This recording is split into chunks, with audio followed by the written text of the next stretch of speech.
In this video, we will create a new Unity project. We do this by opening Unity Hub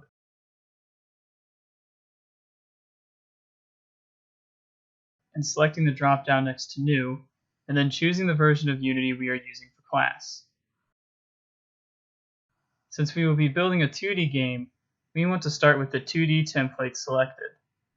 Then we need to name our project. Let's call it 2D Shooter.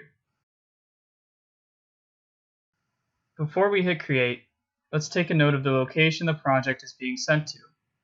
My location is on my D drive /Unity projects.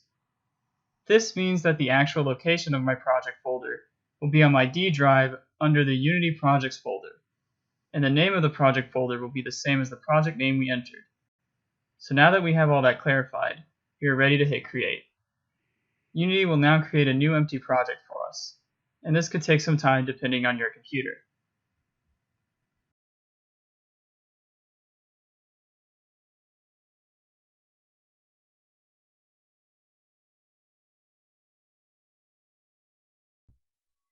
If you had everything set up correctly for the project creation, your screen should look something like this. If your screen view looks different, you likely didn't have the 2D template selected when you created the project, and you should delete the project you created and then create a new one with the 2D template, as it will save you some confusion.